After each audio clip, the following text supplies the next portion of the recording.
Espace TV, le 22h.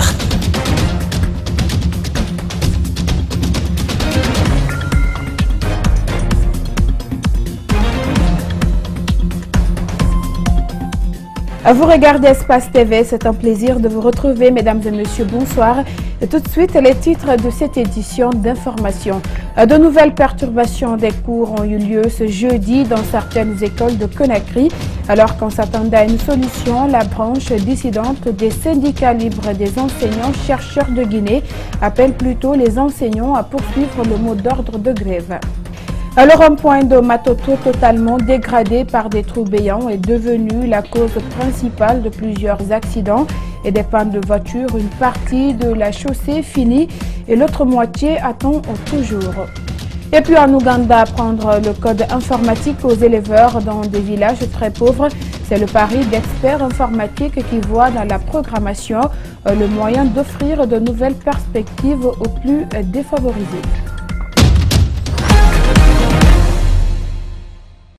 Bienvenue à tous et merci de vous informer sur Espace TV. Le syndicat libre des enseignants-chercheurs de Guinée appelle les enseignants à poursuivre le mot d'ordre de grève lancé depuis lundi 13 novembre. Cette annonce a lieu malgré la paralysie des cours dans les établissements scolaires, entraînant des manifestations d'élèves qui réclament le retour de leurs enseignants.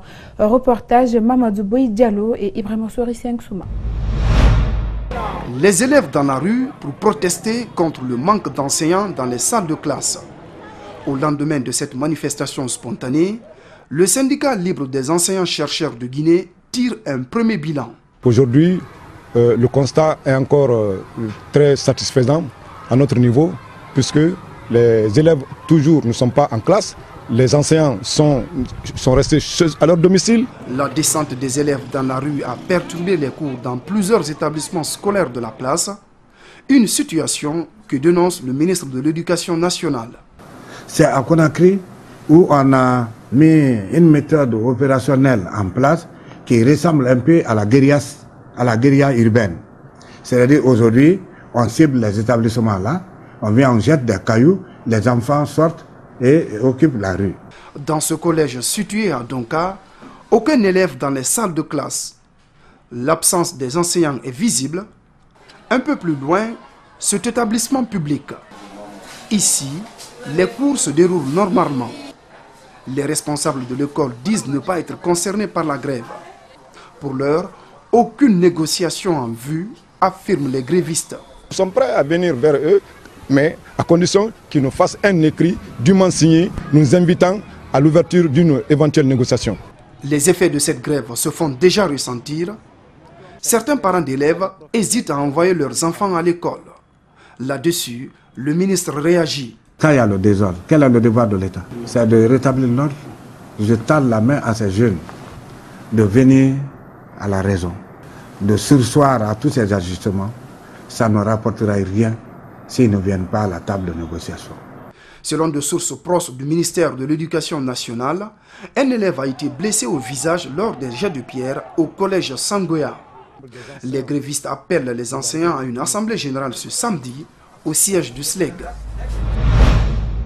La Fédération syndicale professionnelle de l'éducation n'adhère pas au mouvement de grève lancé par le syndicat libre des enseignants et chercheurs de Guinée, SLEG, en rappelant que les acquis obtenus lors des négociations de février dernier, la Fédération syndicale professionnelle de l'éducation estime que les conditions actuelles de l'enseignant se sont nettement améliorées. Et cependant, elle invite tous ses adhérents à la constante et à la sérénité. Amara Balato Keita est au micro de Mohamed Damaro Kamara et de Aboubakar Din Kamara. Le maintien de la VMPI, entendez valeur monétaire du point indiciaire à 1030 au lieu de 751. 2. Le paiement de la prime de documentation qui n'avait jamais été payée depuis la signature du statut particulier de l'éducation en juin 2006. 3. Le recrutement à la fonction publique des contractuels d'État au pré-universitaire et des homologues de l'université immatriculée. La prise en charge financière des admis aux différents examens professionnels de l'éducation. Entendez CAP, premier certificat et deuxième certificat. La reconnaissance des diplômes et attestations délivrées par des universités étrangères. La valorisation de toutes les primes et indemnités indiquées dans l'article 100 du statut particulier de l'éducation. Le ministère de l'Éducation nationale et de l'alphabétisation n'est pas du tout prêt à négocier avec le SLEG, dirigé par Aboubakar Souma. La Fédération guinéenne des parents d'élèves, étudiants et amis de l'école, quant à elle, invite les élèves à ne pas se joindre à un quelconque mouvement de trouble. Malik Sangana Kamara et Abdoulaye Souma. La grève du syndicat libre des enseignants de Guinée lancée depuis lundi commence à faire des effets dans la capitale ainsi que dans certaines villes du pays. Des élèves sans professeurs prennent d'assaut les rues paralysant la circulation. Le SLEG, divisé en deux, le camp d'Aboubakar Souma, qui soutient et réclame l'amélioration des conditions de vie des enseignants, ne serait pas reconnu par le ministère de tutelle et il n'est pas prêt pour une éventuelle négociation. Nous n'avons pas connaissance d'être en face de syndicats. Les éléments qui sont en train de s'agiter sont des dissidents. La CNTG et la FSPE ne les reconnaissent pas. Alors, s'ils veulent entrer en négociation avec le ministère qui représente le patronat, nous ne voyons pas comment cela peut se faire. Peut-il se faire parce qu'ils ne sont pas un mouvement constitué. Dysfonctionnement constaté dans certains établissements de la capitale, des propos hostiles au ministre Ibrahima Khalil Konaté, la Fédération guinéenne des parents d'élèves, étudiants et amis de l'école invitent malgré les apprentis du savoir à la sérénité et à suivre leur formation. J'en appelle en tant que présidente de la Fédération guinéenne des parents d'élèves, étudiants et amis de l'école à la bonne volonté du gouvernement à travers le ministère de l'Éducation nationale et de l'alphabétisation, aux enseignants, aux parents d'élèves et autres acteurs du système éducatif de ne ménager aucun effort pour la réussite de l'année scolaire entamée dans les conditions les meilleures. J'invite également les élèves à ne se joindre à aucune manifestation de protestation car ils en sont les victimes. On ne devient pas enseignant pour s'enrichir, affirme le président de la République dans l'un de ses discours. Nous n'avons pas aussi choisi l'enseignement pour s'appauvrir, répondent les syndicalistes. Aboubakar Souma renonce à ses privilèges de DPE pour défendre la cause de ses pairs. Le ministre de l'Éducation envisage de poursuivre les meneurs de ce mouvement. Dans cette affaire, qui paiera les frais? Malin, celui qui répondra. Et sur un autre plan, la réunion du comité des experts de l'OHADA s'est ouverte ce jeudi à Conakry. Elle se tient en prélude de la 45e réunion du Conseil des ministres de l'Organisation pour l'harmonisation en Afrique du droit des affaires. Les experts vont examiner les voies et moyens en vue de parachever les chantiers ouverts par les pays membres de l'organisation. Explication Mamadou Sadio Baldé et Ibrahima Souri Kamara. Le but de la réunion du comité des experts est de préparer la rencontre du Conseil des ministres de l'OHADA qui se tiendra du 23 au 24 novembre à Conakry. Cette organisation est un bel exemple de transparence et de cohésion entre les États membres. Les propositions formulées dans les projets dont vous êtes saisis intègrent les principes d'efficacité, de célérité, de transparence, de simplicité et d'uniformisation pour un système d'arbitrage plus attractif et un encadrement efficace de la médiation. Il s'agira, en adoptant ces textes, de positionner l'espace OHADA comme une place centrale de l'arbitrage et de la médiation aux yeux des investisseurs tant domestiques qu'étrangers. Le ministre de la Justice guinéen préside le Conseil. Il rappelle de passage les principaux thèmes à débattre et compte sur le professionnalisme des experts. Il y a le projet de texte sur l'arbitrage, il y a le projet de texte sur la médiation, il y a aussi le budget 2018 de l'organisation. Alors, les experts ont 5 jours pour travailler sur ces textes majeurs et ensuite ils le soumettront au Conseil des ministres qui, je rappelle, est à la fois l'organe législatif, l'organe politique de notre organisation régionale d'intégration. L'OHADA est une intégration juridique et judiciaire africaine. Elle vise à assurer aux opérateurs économiques une sécurité indispensable pour le développement du continent noir. Et politique à présent, pourquoi la légalité du parti PADES est-elle mise en cause par les autorités? C'est la question que se posent Ousmane Kaba et certains leaders politiques. Ils parlent d'acharnement à travers une conférence animée hier mercredi. Le président du PADES a tenu à attirer l'attention de l'opinion nationale et internationale sur certaines manœuvres, dit-il, du pouvoir pour empêcher son parti d'exister. Alcéné Barry commente les images d'Amara Alexosila. Février 2017, Ousmane Kaba quitte le RPG Arc-en-Ciel pour rejoindre le PADES, Parti des démocrates pour l'espoir. Seule fausse note, le parti ne dispose que de l'agrément du parti RDI. Devenu le président du parti, il souhaite changer le nom RDI pour PADES. Un bras de fer s'ouvre entre lui et le ministère de l'administration. Il dénonce un acharnement et un abus du pouvoir. À cette préoccupation s'ajoute le taux de chômage qui est à la hausse, les difficultés économiques et sociales dont il fustige. Le PADES semble-t-il menace les positions dominantes d'un certain nombre de partis ici en Guinée, dont le parti au pouvoir notamment en Côte-d'Ivoire. Je dois dire que dans ce pays aujourd'hui, nous avons le sentiment que la liberté est bâillonnée. Il y a des difficultés avec la presse que l'on tente de museler pour ne pas que le peuple soit au courant de ce qui se passe. Il y a des difficultés avec les Guinéens qui aspirent à créer des partis politiques et à exercer les droits reconnus par la Constitution en son article 10. Makanera estime quant à lui que le PADES est devenu un épouvantail dans l'échiquier politique national, un parti à craindre, car il offre un nouveau souffle, une nouvelle vision à la Guinée, celui de la paix, de l'unité et du progrès. À chaque intervention du président du PADES, il a mis en relief les détournements du denier public, l'incompétence de nos cadres et la dictature imposée par ce régime. Le PADES s'inscrit à l'opposé de ces tares qui font souffrir la jeunesse guinéenne. Dr Ousmane Kaba ne compte pas baisser les bras. Il promet d'user de tous les recours légaux pour changer le nom de son parti, afin de disposer de l'agrément. Les ambiguïtés entretenues autour d'un éventuel troisième mandat pour le président Condé suscitent des réactions au sein de la société civile africaine. Tiken Jah Fakoly, membre de la FESIA, s'est voulu ferme lors de son dernier voyage à Sigiri en Guinée. Il compte s'opposer à tout projet de modification de la Constitution. Avec un tel objectif, l'artiste s'est aussi prononcé sur le titre Alpha Condé chanté à la fin des années 90. Mamadou Kalisso et Salifo Lifosissé.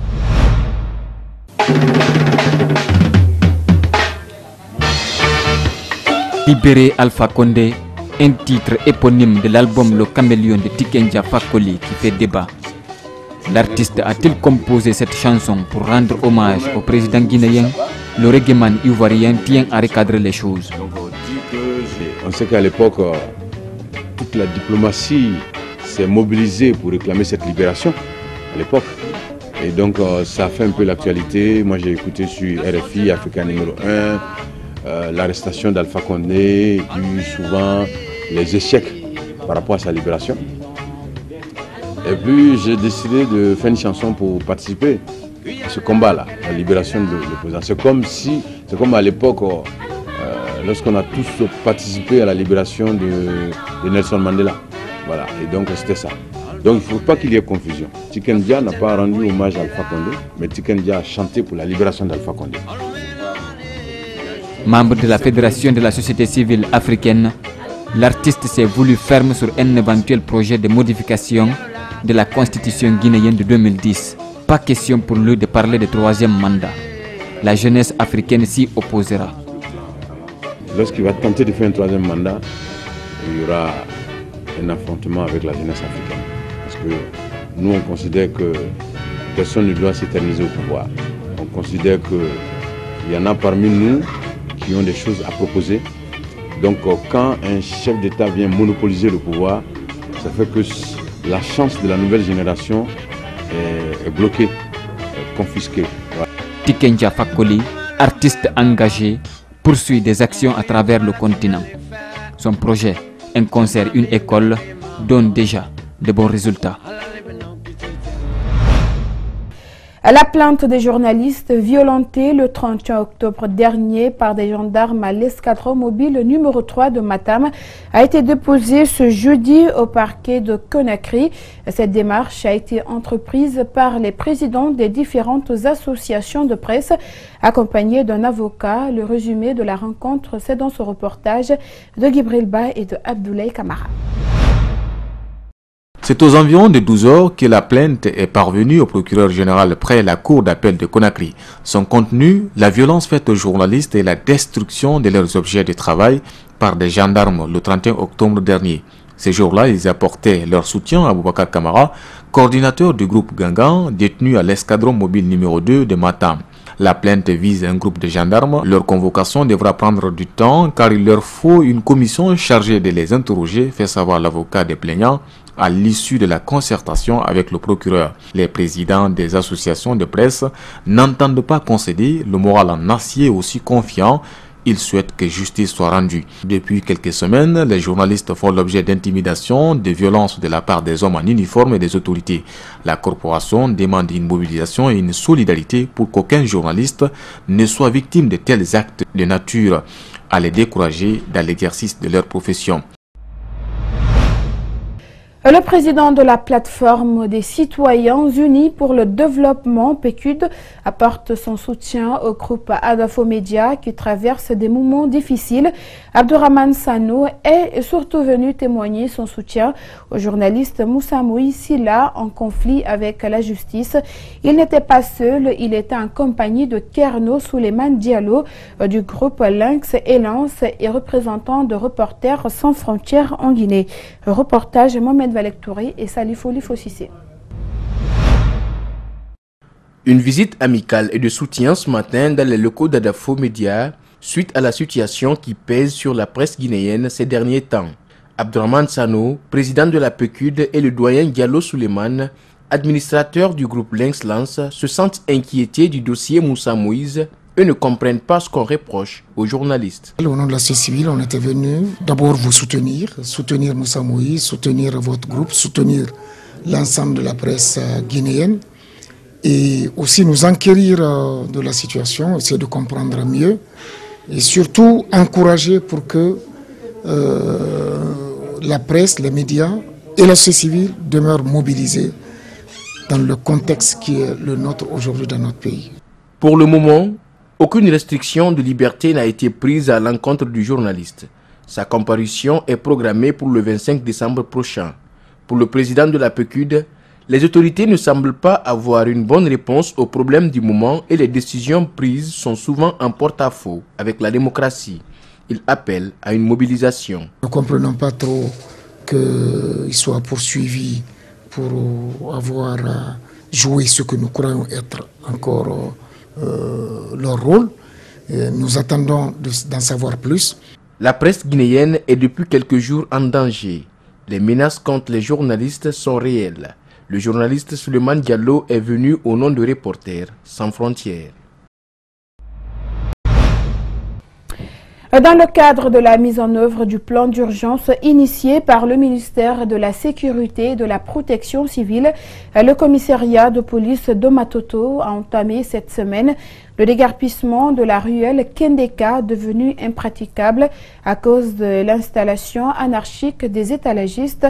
Ces vendeurs ont d'ailleurs opposé une résistance farouche aux agents de sécurité venus les déguerpir en jeu de chat et de la souris, qui n'a pas échappé à la vigilance de notre reporter. Alpha Omar Baldé et Salifou Lifosissé y ont fait le constat et suivi. Hangars éventrés, tables cassées, marchandises éparpillées ça et là. Depuis hier mercredi, la police se met à pied d'œuvre pour déguerpir la rue Kendeka. Cette route qui mène à la corniche nord du quartier Matoto, longtemps occupée par les femmes vendeuses en majorité. Cette route dénommée Kendekaya fait la réputation à Conakry ici comme si elle était devenue complètement inaccessible. Donc on a décidé aujourd'hui d'ouvrir cette voie. Comment notre capitale peut être propre quand les artères sont occupées, les trottoirs sont occupés, on construit des bicoques partout, ça donne une mauvaise image. Allez chez les autres, vous verrez comment c'est joli. Ce marché improvisé a pris de grandes proportions au fil des années. Certaines de ces femmes vont jusqu'en Sierra Leone pour acheter diverses denrées. Elles sont confrontées aujourd'hui à de pertes considérables. Je déplace un camion pour la Sierra Leone où j'achète plus de 250 sacs de patates et le même nombre de sacs de manioc pour les mettre en vente ici. Aujourd'hui, le camion est chargé de cette marchandise périssable. Je n'ai pas où les décharger. Je prie l'État de nous venir en aide. Conscientes de l'impact négatif de leur présence sur cette artère, ces commerçantes confient que c'est par manque d'endroits bien indiqués qu'elles y font leur étalage. C'est par manque de choix que nous étalons nos marchandises ici. Nous sommes obligés de venir braver les lois pour nourrir nos enfants parce qu'on n'a pas où aller. Au lieu de nous déguerpir par-ci par-là, que l'État nous donne un lieu où aller faire notre commerce. Mais en attendant, cette opération de déguerpissement ne se fait pas sans difficulté. Ces agents sont confrontés à une forte résistance des occupantes des lieux, aidés par quelques jeunes du quartier, ce qui les oblige à procéder parfois à des jets de gaz lacrymogènes. Et comme je vous l'annonçais dans les titres, le calvaire des chauffeurs est loin de finir au rond-point de Matoto. Des trous béants accompagnent toujours les usagers, occasionnant des pannes et des accidents. Pourtant, la société EGICO, en charge des travaux de réhabilitation de cette voie, a promis de rendre ce rond-point parfait. Mais seulement, voilà, après la réfection de l'une des chaussées, les travaux de la deuxième chaussée tardent encore. Reportage à Mamadou Saluba et Salifoli Fossissé. Entre le ministère des Travaux publics et les conducteurs, c'est désormais le chacun pour soi, Dieu pour tous. Parfaite illustration, ce rond-point, ou encore ce motard qui se débrouille comme il peut, sans succès, il finit par plonger ses pieds. Ici, au rond-point de Matoto, chaque minute, c'est la même histoire. Des véhicules pris au piège par les trous béants et des motards totalement bloqués. Pour passer ici, il faut passer au moins 10 minutes, 15 minutes, juste au moins 100 mètres, ça ne dépasse pas 100 mètres. L'État aussi est trop fort pour ça. Ici, la police routière ne contrôle pas que les vignettes. Elle aide aussi les conducteurs à traverser ce rond-point, le plus dégradé de la capitale. C'est parfois difficile entre la police et les conducteurs très en colère, et ce n'est pas pour rien. Les véhicules tombent en panne ici, ça nous fait énorme problème. C'est nous-mêmes qui les poussons d'ailleurs de quitter dans la dégradation. Nous-mêmes policiers et d'autres qui s'ajoutent à nous. Il y a 2 ans, sur ce même rond-point, des machines travaillaient pour rendre la circulation fluide. C'était à l'occasion de l'inauguration du barrage Kalita. Les trous béants, les nids de poules et les nids d'éléphants faisaient rage. Aujourd'hui, ils font des accidents. Certains citoyens parlent de sabotage. On a dit à le président de la République de prendre les gens qu'il faut et regarde les lieux comme ça là. Même la population même peut le faire. Mais pourquoi le ministre de TP ne peut pas le faire? Pourquoi? En tout cas pour moi, Bayo, ça c'est le sabotage. C'est pour saboter notre pouvoir. Pourtant, en juillet 2017, une société est chargée de changer l'image de ce rond-point. Elle avait donné un délai de 2 mois pour finir les travaux. Seulement la moitié est terminée. La société Orange Guinée célèbre ses 10 années d'existence sur le territoire national. À cette occasion, la direction a animé une conférence de presse pour partager la belle histoire d'Orange Guinée avec ses 6,5 millions de clients. Mariam Fodé Camara et Yacouba Traoré. Arrivé 4e sur le marché de téléphonie mobile en Guinée en 2007, Orange est aujourd'hui leader du secteur avec plus de 57% des parts du marché et plus de 6,5 millions de clients. Le président directeur général revient sur les raisons de ce succès. Quand nous avons démarré, il y avait une trentaine de collaborateurs. Et vous savez combien dans le modèle d'Orange Group, la dynamique de développement des collaborateurs est importante pour nous. Il y a aujourd'hui 379 collaborateurs, mais aussi 80 000 Guinéens qui, dans tout le pays, participent à la vente, au déploiement de l'offre Orange. Mais la force d'Orange, c'est aussi la proximité grâce au groupe Sonatel. Orange Guinée a donné un élan nouveau à la technologie en Guinée. Les responsables de la société promettent de poursuivre la dynamique engagée pour les 10 années à venir. Si en 10 ans Orange Guinée est un succès, le meilleur est à venir pour les 10 prochaines années. Pourquoi? Parce qu'il se passe aujourd'hui en Afrique quelque chose de fondamental, qui est la transformation numérique. On s'aperçoit que l'Afrique pouvait avoir sur les infrastructures physiques, comme on dit, un certain nombre de retards. On le voit par exemple en matière bancaire, où il n'y a pas de réseau bancaire. Nous avons vu que grâce au paiement sur mobile, on pouvait offrir à toute une population exclue des services financiers les premiers services bancaires. Et bien, ce qui est vrai pour la finance, pour la banque, l'est pour l'énergie, l'est pour l'éducation, l'est pour la santé. C'est cette transformation numérique, évidemment, que les opérateurs doivent accompagner dans les pays où ils sont présents, et notre volonté est de le faire.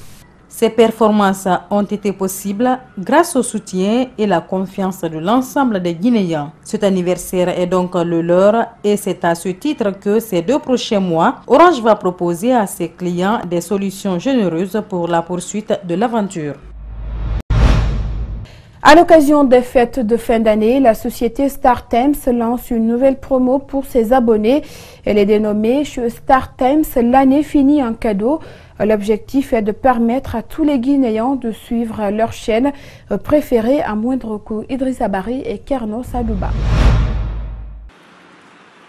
Pour le géant chinois de la télévision numérique, chaque Guinéen doit pouvoir suivre sa passion à la télévision. C'est là avec un coût raisonnable. C'est pourquoi, pendant cette nouvelle promo de StarTimes, le prix du décodeur est fixé à 0 francs. N'importe quel client pourra profiter de cette occasion et de cette opportunité. Chez nous, la fête de Noël, elle est cruciale chez nous, elle est très importante. Ceux-ci pourront regarder les programmes qui leur intéressent, à savoir les matchs de football ou alors les compétitions comme par exemple la Bundesliga ou ensuite les émissions éducatives. C'est des choses comme ça que nous avons mis à profit pour accompagner non seulement les clients, mais aussi les familles, les foyers, pour l'ensemble des téléspectateurs. Dans ses politiques promotionnelles, StarTimes compte mettre en avant la diffusion des compétitions sportives internationales. C'est dans ce élan d'ailleurs que la société a annoncé avoir décroché un contrat de diffusion de la Coupe du Monde Russie 2018. En plus de la Coupe du Monde des clubs, sachez que StarTimes est déjà un diffuseur officiel de la Coupe du Monde de Russie, qui se tiendra en Russie. Donc c'est ce qui vous démontre par A plus B que StarTimes a déjà pris un élan fort. Selon ses responsables locaux de la firme numérique chinoise, la même démarche est en train d'être menée pour les contenus féminins dont la promotion doit s'ouvrir à d'autres types de programmes que les telenovelas. Ceci pour que chacun des membres de la famille puisse profiter de la vie numérique.